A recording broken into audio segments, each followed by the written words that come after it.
Hey everyone, welcome into another segment of Matchup Previews. I'm Patrick Strawn, joined by the voice himself, Rhett McGibbon. How's it going, Rhett? Good, glad to be here. We're going to look ahead into the Flames taking on NYU Violets coming up this coming weekend. But first, let's take a look back at the Syracuse Orange. Came in here, took a heartbreaking win from the Flames in overtime, but the Flames battled back and won the next night in pretty dominating fashion, 7-1. Yeah, that second night for the Flames was absolutely fantastic. Quinn Ryan, he's coming up in the big moments this year, and he did that again, scoring a hat trick in the game, actually 4 goals. Yeah. So that's a hat trick was included in that. But he was absolutely stellar, and I think you're starting to see some of the depth lines do extremely well. Cox, Hamilton, Roberts, that was an impressive line that showed a lot of speed. And then you got to give a lot of credit to Josh Halpany as well, coming in here playing 1 game on the year, that first game being a shutout, and then he moves into this game against a Syracuse team that's pretty doggone good, Pat. And he stood tall and backstop the Flames to a victory. Yeah, absolutely. Syracuse is pretty good. I know they're a very quality hockey team, but they are still ranked 22nd in the nation. So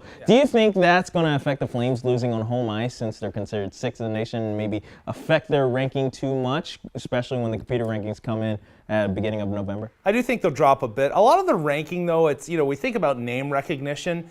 The computer doesn't think about that, right? It's all based on goals for, goals against, and difficulty of opponent. And so, yeah, it's going to affect them some. But I think you're going to see as the year goes on, this loss will affect them less and less because I think Syracuse is one of those teams that's going to have a higher ranking, the 22nd, by the end of the season. And so when it all gets computed in the end, I don't think it's going to be that big of a deal. I agree with you. Syracuse is definitely a quality opponent and much higher ranking than they should have been at 22nd. But one of the factors we touched on coming into this weekend was the specialty teams, and it really did play a factor. Syracuse got 2 power play goals the first night that paved their way to victory, but the Flames on the weekend, 5 power play goals. How much is the power play now starting to click for the Flames? Yeah, it's finally starting to come together like you're saying.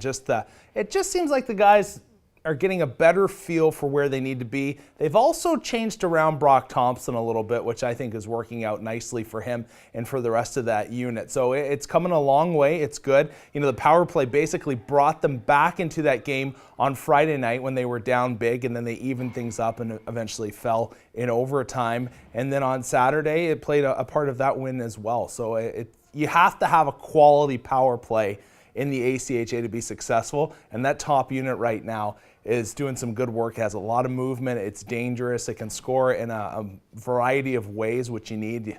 The Flames, I think, at first were trying to just feed it into Thompson, force it in there a little bit too much in the slot area, but now the way they're moving around, it keeps teams guessing. It's really nasty. New York University, they're coming into this weekend against the Flames, and that's a team that actually Flames had a little bit of Freaky Friday with them, losing, unfortunately, when they were ahead by 3 or more goals up at NYU. What's going to be the different take when the Violets come here to Lynchburg? I think the biggest thing is going to be it's our home rink. And the Violets have an interesting barn from what the guys were saying. It's a little bit of a hard place to play in. But you come in here, and the Flames are kind of catching their stride now, which we were speaking of. And I think this weekend series, it's going to go one of 2 ways. It's going to go a long way for the Flames to kind of continue their rise to a top 5 team in the ACHA. And they're not going to get there this weekend, but they'll get there eventually. Or it could be the Violets saying, hey, we're for real this season and we're going to compete. My gut, I'm going to throw it out there. Why not? I think the Flames are going to do well this weekend. I think they're going to be determined, and I think they're going to want to pay the Violets back for last season. But, that's why we play the game. We'll have to see. Well, make sure to tune in this weekend as the Flames will host the Violets. But in the meantime, to get your daily dose of social media from the Flames, make sure to follow them on one of these social media platforms across the screen. For Rhett McGibbon, I'm Patrick Strawn, and thanks for joining.